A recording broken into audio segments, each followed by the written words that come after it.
Well, today is World Brain Tumor Day. It's intended to raise awareness about brain tumors. Dr. Kevin Shaw is a neurosurgeon with Novant Health Brain and Spine Surgery at Kimmel Park, and he joins us this morning. Good morning. Hi, good morning. So when people most hear brain tumors, the first thing that comes to mind is cancer. But that's not always the case, is it? That's correct. There are actually over 100 different types of brain tumors. Wow. And some of them can be very benign that don't need any treatment at all, and some of them can be very aggressive. So let's talk about, first of all, the symptoms of a brain tumor. Do you always have symptoms or not?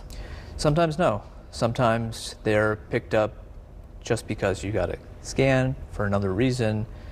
Some of them do cause symptoms, and the symptoms typically range from something like headaches to something very severe, like a seizure, for example. Or even paralysis, that type of thing? Paralysis, yes.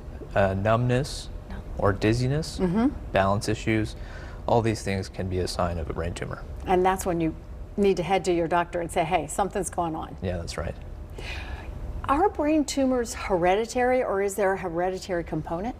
Some of them can be inherited, yes. There are some genetic conditions that run in families that predispose people to having a brain tumor, and usually they're picked up very early on in life. So let's talk about diagnosing a brain tumor. Have there been advances in imaging and technology that help you to see those tumors better? Our imaging has gotten much, much better.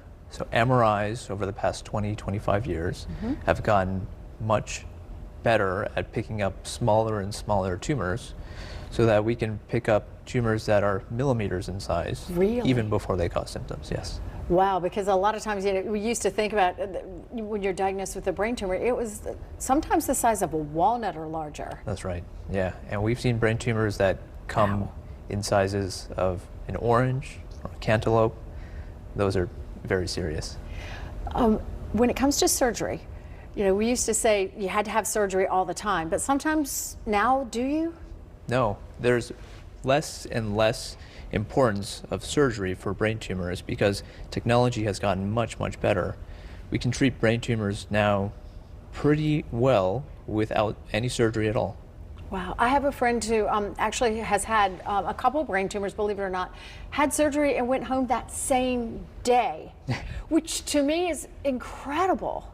Is that kind of, you know, I mean, we're moving more and more towards that? Medical care has gotten very, very good, yes. So that is probably going to become more and more frequent as we get better and better with our surgeries, with our post-anesthesia care and things like that. And it takes a whole team, I'm assuming, to make this happen. Absolutely. It's like an orchestra. Yeah, like a well-oiled machine, you might say. When you think about your job and when it comes to brain tumors, what gives you hope for the future patients that you may have? Well, I think that the research that is happening now has been profoundly altering the entire culture of how we treat brain tumors. Back in the day, if you were diagnosed with a brain tumor, you had to have major brain surgery. Nowadays, because we're picking them up so quickly, we can diagnose you, treat you, and you'll be home in the afternoon. Yeah, that's amazing to me. So amazing. Thank you so much for being here. You're welcome. We appreciate it.